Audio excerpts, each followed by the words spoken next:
semana pasada. Es un marzo complicado y vamos a iniciar la programación del día, nada menos que con la presencia del presidente del Consejo de Ministros, el ingeniero René Cornejo, que está aquí en nuestros estudios con un tiempo limitado, porque tiene varias otras reuniones como es de suponer. Muchas gracias, señor primer ministro. Muchísimas gracias a usted. Muy buenos días a usted y a los radioyentes. Bueno, lo hemos escuchado, por supuesto, ayer con el máximo de atención, y no solamente los periodistas, todo el país en realidad, que no llega a entender todavía por qué estamos en la situación en que estamos. Y sí me gustaría por lo menos que nos haga usted esa reflexión, como lo ha vivido tan directamente el asunto. Cuéntenos cómo era su humor el día viernes, cómo ha sido el día sábado, cómo el día domingo, y qué cosas sacamos en claro, porque en realidad aquí las reflexiones son qué cosa más insólita vivir en una situación tan complicada, cuando aparentemente siempre hay problemas, pero aparentemente las cosas marchaban. En segundo lugar, efectivamente, se suponía que era, digamos, un acto que normalmente es ritual, ¿no es cierto? Se presenta el gabinete, expone, se aprueba, pero no. Aquí han habido una serie de factores que llevan a pensar, primero, en errores, y en segundo lugar, en que en realidad la crisis no es solamente respecto a un gabinete, sino que en conjunto todos podríamos reconocer que estamos metiendo la pata en más de un sentido. Así que me gustaría esta reflexión de evaluación de los últimos 4 días en su existencia como primer ministro. Muchas gracias, don Raúl. Muchas gracias a todos ustedes. Efectivamente, lo que ha ocurrido el día viernes y lo que viene ocurriendo lleva a reflexiones necesarias, ¿no? El día de hoy es difícil conciliar esta realidad, digamos, en el plano económico. Me refiero al plano económico porque ha estado asociado a ese plano en la historia, felizmente ya no tan reciente, con la crisis permanente en la que vivíamos y que a la población pues le daba una falta de esperanza que era muy difícil de remontar. Ese tema está funcionando bastante bien, de hecho lo he referido muchas veces, y cuando uno lee eso, uno esperaría que en los planos sociales y políticos hubiera pues más bien un optimismo, una efervescencia, que no es lo que se encontró. Lo que se encontró es una cosa completamente distinta. ¿Eso a qué lleva? A centrar la preocupación en este otro plano, porque ambas cosas tienen que ir de la mano. Y aquí, para ir directamente sobre los temas, hemos encontrado y hemos dado ya algunas respuestas en la presentación que tuvimos el día viernes, en que hay una preocupación respecto de lo que es el ejercicio en el Ejecutivo. Y allí sí quiero ser directo y claro, lo he hecho en anteriores presentaciones en el propio Congreso, y creo que es menester serlo aquí también, y lo voy a hacer cuando a veces sea necesario. En lo que, digamos, en la calle se llama rayar la cancha. En el Ejecutivo, y acá voy directamente sobre 2 temas que se han puesto sobre la mesa y sobre el cual se ha referido muchas veces, hay un tema respecto de lo que es la toma de decisiones y la vocería. La toma de decisiones y la vocería, y acá quiero ser muy enfático, le corresponden al presidente y los ministros. Así ha sido, así es y así va a ser. Y el caso de aquí para adelante me corresponde, como presidente del Consejo de Ministros, garantizar que así sea. De hecho, la situación política lo que plantea es que se garantice que eso sea así. Y esa garantía la expreso de manera clara y directa. Bueno, y no lo estoy haciendo recién, ya se ha hecho, digamos, en la presentación.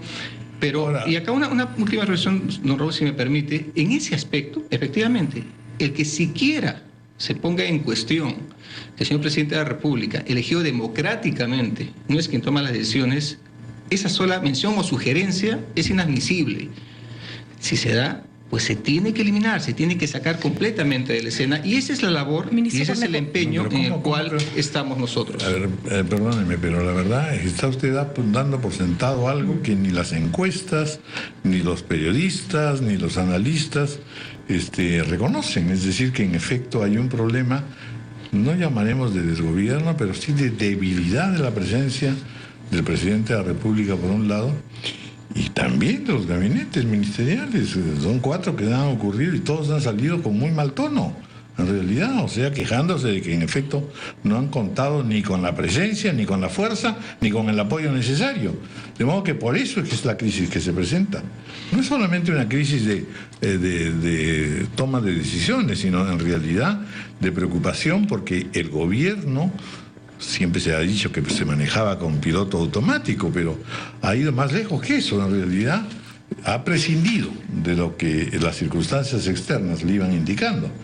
Preocupación en todos los grupos políticos, económicos y sociales con respecto a la no toma de decisiones. Olvidémonos del caso de señora Nadine Heredia, que es pues una cosa bulliciosa, pero que no nos lleva al punto central. ¿Hay o no un gobierno? No lo ha habido en muchas proporciones, en la proporción debida. Eso es la situación crítica. ¿Qué nos lleva a pensar que va a haber una enmienda en ese sentido? La propuesta que hemos llevado el día viernes al Congreso, en el marco de lo que es el mandato constitucional, es precisamente propuestas concretas respecto de lo que son las preocupaciones ciudadanas en los temas en los cuales se requiere dar un impulso sustancial. En educación. En educación hemos hecho compromisos muy claros, concordados con el Ministerio de Economía y Finanzas, 0.25% del PBI de incremento, por lo menos. Una reestructuración de todo lo que es la capacidad del Estado para proveer de infraestructura educativa. Tenemos allí un déficit de 10% del PBI, esos son 20.000 millones de dólares. Si que no le ponemos el énfasis y el énfasis se está poniendo, pues no se va a poder lograr. En otro lado, lo que es la calidad educativa, poner como corresponde en el centro lo que es a los maestros. Ya lo he mencionado, la calidad de educación es tan buena como los maestros que tenemos y allí lo que se tiene que hacer es incorporar talentos, capacitar a los maestros que están actualmente en la carrera y ir a un proceso muy agresivo, no solo de capacitación, sino también de evaluación. Y así puedo ir mencionando las medidas que están ya planteadas en aspectos de salud, de seguridad ciudadana y de promoción de inversiones, que son los temas en los cuales efectivamente hemos recogido y por ello se han volcado hacia estos 4 ejes el planteamiento que se ha hecho al Congreso, donde vamos a dar un mayor impulso. Ciertamente hay agendas sectoriales que se han seguido trabajando, pero estos son los temas fundamentales en los cuales existe un compromiso, metas muy concretas, metas específicas que lamentablemente no han sido suficientemente debatidas, pero también tengamos en claro de que este voto de confianza o no es un cheque en blanco. El control político sigue, seguimos trabajando, seguimos escuchando y hemos escuchando muchos de los cuestionamientos, déjeme terminar por favor, muchos de los cuestionamientos que se han hecho y por supuesto vamos a tomar decisiones que permitan responder a ellos. Cuestionamientos de la clase política, cuestionamientos de la ciudadanía, cuestionamientos de los medios. El problema, ministro, disculpe, yo lo estaba interrumpiendo, es que efectivamente eso sería lo esperable, que el gabinete se presentara con un plan de ejecución en áreas fundamentales para la población y que eso se debatiera en el Congreso. Pero eso no ha pasado. A ustedes no los han escuchado y el debate político en términos de aspectos fundamentales simplemente no se dio.